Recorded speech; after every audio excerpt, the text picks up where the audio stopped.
This is just a moment dedicated to my mother, my grandmother, my father, all my niggas in the pen, all my niggas that died in the struggle. Love y'all. Hey guys, what's going on? My name is Smash77. Welcome back, finally, to a year in review. Now, if you don't know what this is, it's pretty self-explanatory, but a year in review is a small series that I've been doing about once a year, except for last year, and don't worry, I'll explain why shortly, where I just kind of go over the year and talk about milestones or achievements and just generally how I've grown as a content creator. Whether it be through learning new things about editing or trying out new content styles or whatever comes to mind as big things that happen throughout the year. Now, these are mostly just kind of for me and for me to look back on as time kind of progresses, but they could also be for you, for those of you who are just generally interested in what's been going on with the channel. Now, you may be saying to yourself, Task, there was no year in review for 2022, and that is a rather astute observation.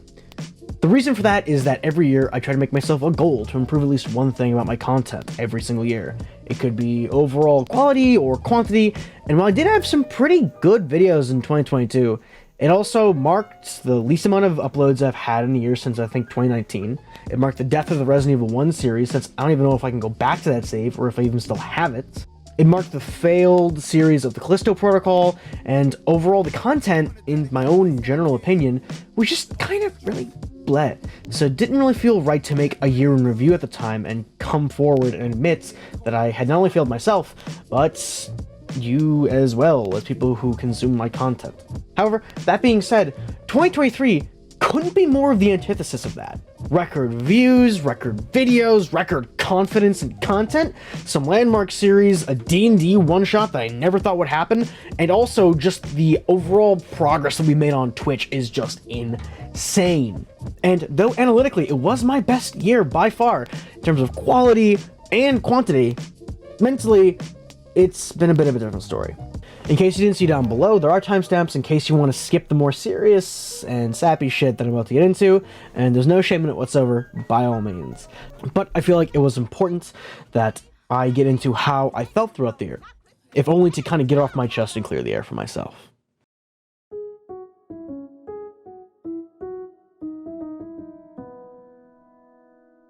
Now, 2023 was a roller coaster of a year. Starting out in January, I felt very kind of discouraged, coming off of what I thought was the worst year on the platform.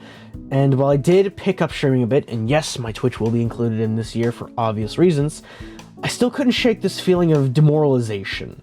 It's no secret that I never think too highly of myself or my content, and seeing the terrible results of 2022 just kind of sent me into this just dejected spiral.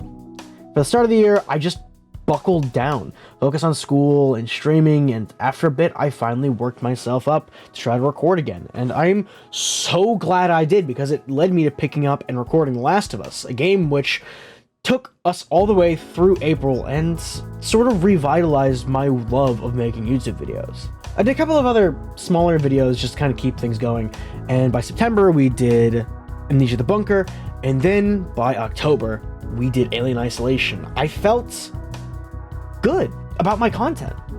Not just because I saw the videos were doing well, and because I proved to myself that 2022 was the exception, not the rule.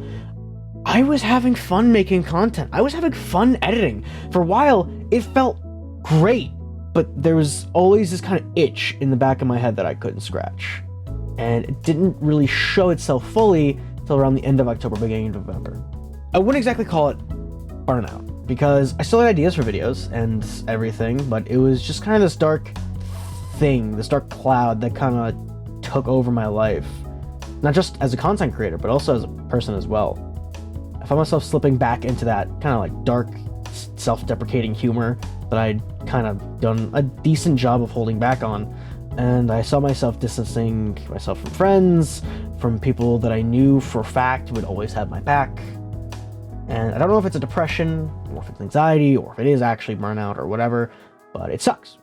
And I'm still kind of feeling the effects of it right now, and I hope that in 2024, I can kind of learn to deal with it, since, you know, things like this, I know for a fact, never really tend to go away.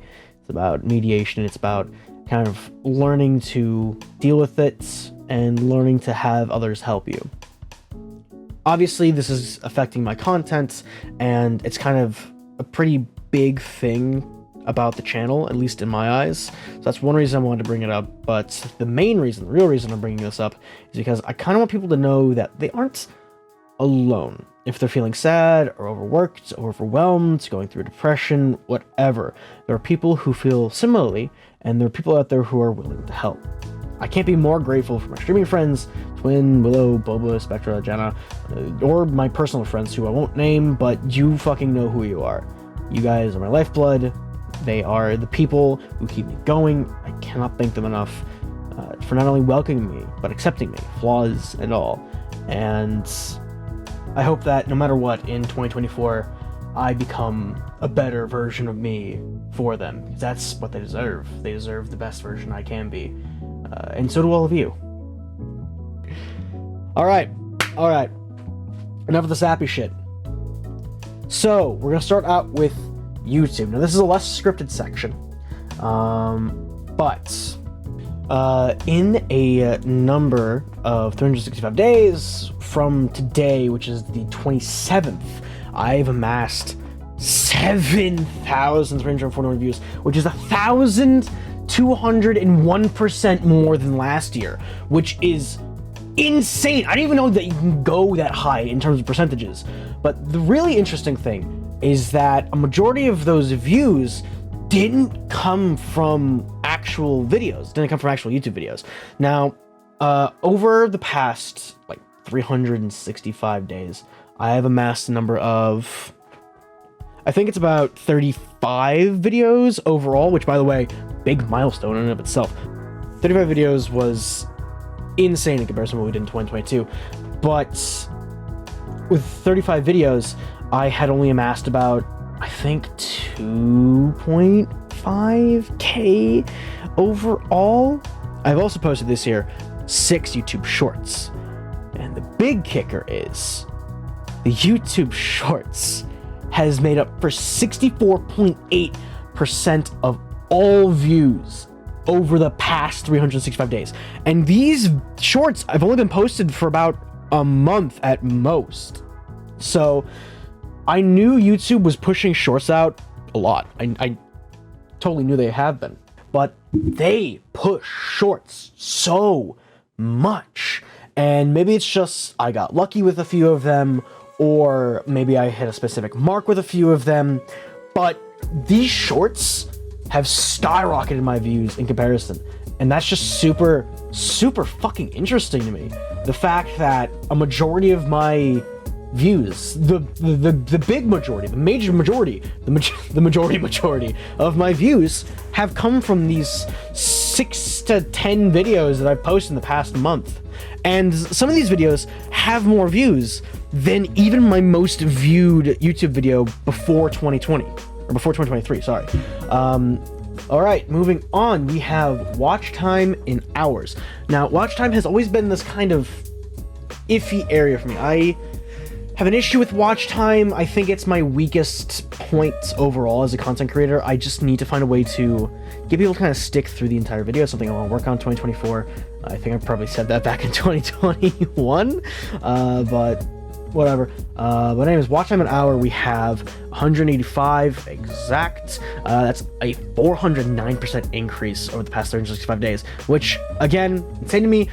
A good majority of that came from the same area when I posted those shorts around kind of like the December-ish, November-ish area.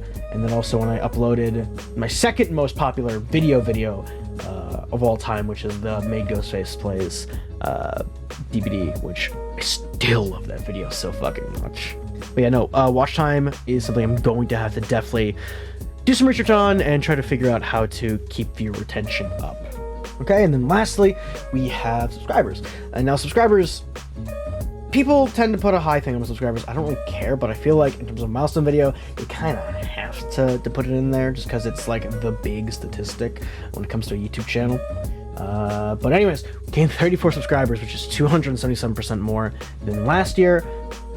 I am shocked that we did so well and we grew so much. We not only hit 100, we skyrocketed past it. I think we're at we're at 128 or something akin to that. It's incredible. I love it. Thank you all so much for showing support, for subscribing, for doing whatever. Thank you. It means the world to me that people are coming in and just enjoying the content. That's the main reason I made YouTube channels. The main reason I made a Twitch channel is to make content for people to enjoy. So seeing people subscribe or like or watch all the way through the end just means that people are enjoying things, which means that I'm doing my job, which means that I'm a happy boy. All right, next is Twitch analytics. Now, Twitch is a little bit of a gray area for me. It always kind of has been ever since I started. I've always kind of been on and off about streaming and streaming regularly, but this year, and I think it's about a year, maybe a half, I think I did a bit of streaming in 2022, has been insane. It's been absolutely insane. And the analytics here I'm going to give are just kind of a baseline, since I want to start putting the Twitch analytics in the year in reviews to come over the next couple of years. So this is kind of a baseline, and since there is no way to kind of like tell how many streams you've done over the year, there's no like analytic for it. There's no like, because stream VODs are kind of like deleted after X amount of days.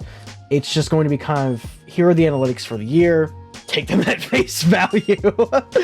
So in terms of average viewers, from January 1st to December 27th, which is today, we have had 1.2 average viewer per stream. This one, like I said, it's kind of iffy. You have to take this one on face value, because without kind of marking it down per day we've streamed, it's gonna be kind of difficult to know how many streams we've done to kind of like do the math about how many viewers. It's a lot. But in terms of average viewers, a viewer and a half is not bad. It's not bad. I will take it. Or a viewer and a quarter. I will take that. Okay, next is just overall follows for the year. 51. This is big because I believe earlier in the year we hit affiliates.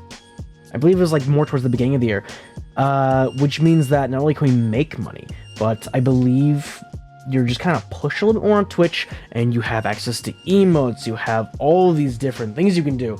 So I'm really happy we managed to hit affiliate this year. That's kind of a big thing for us. Overall, general subscriptions, whether it be through Prime subs, paid subs, gifted subs, whatever, is 25. Overall throughout the year. Not terrible. I will take it. That means 25 suckers have given me their money.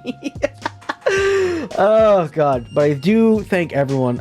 For those of you who don't pop into the Twitch streams, my alert notification from some subscribes is why. It's JonTron Y, and I always do my best to say something like, "You've made a poor financial." It's great. I can't thank you guys enough for throwing me any kind of support on Twitch. It's great.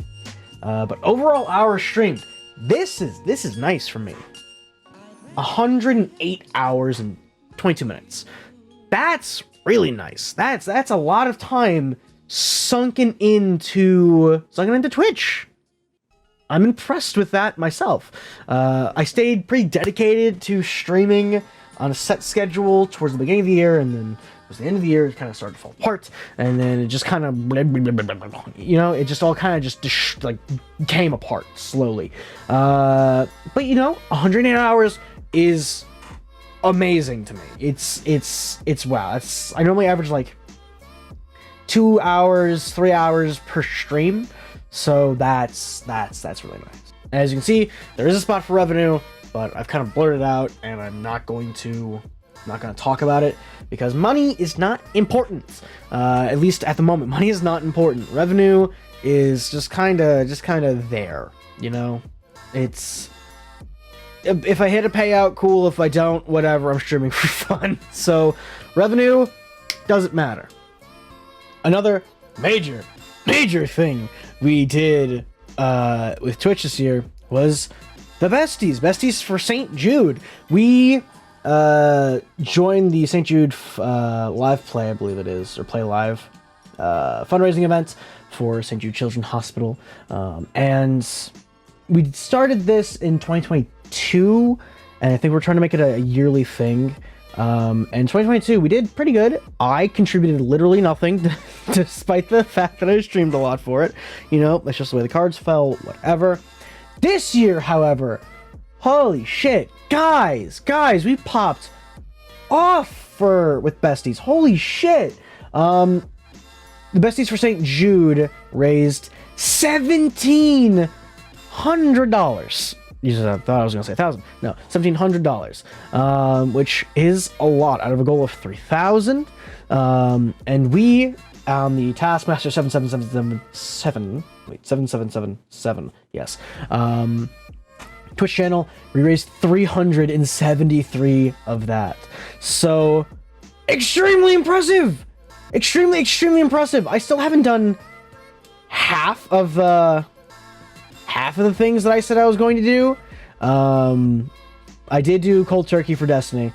I did do the 4-part D&D mini campaign. I did do make Ghostface. I still have to do a Bob Ross stream. Still have to do a 12-hour stream. Still have to do shot of soy sauce. Still have to do Whip Pie to the Face. So here's hoping that next year is even better than before. So for the year ahead, I feel like on YouTube, it's just kind of viewer retention, keeping the content train moving. Obviously, we're not going to hit another 35. We did like 3-4 series this year. If we can even do 15, hell, 20 videos next year, that's amazing. But retention time, viewer retention is going to be very, very important for us. On Twitch side of things, obviously streaming more consistently, streaming more often, hopefully playing games that people enjoy a little bit more. And just overall, I think this goes for both YouTube and Twitch. It's just kind of doing better, learning a little bit more about how to do each properly, and upgrading myself to kind of accommodate, and just pumping out the best content I basically financially and emotionally can. But that's just kind of a given, really.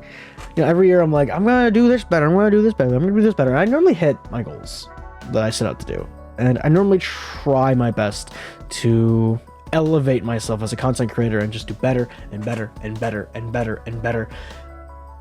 But I gotta learn how to do better.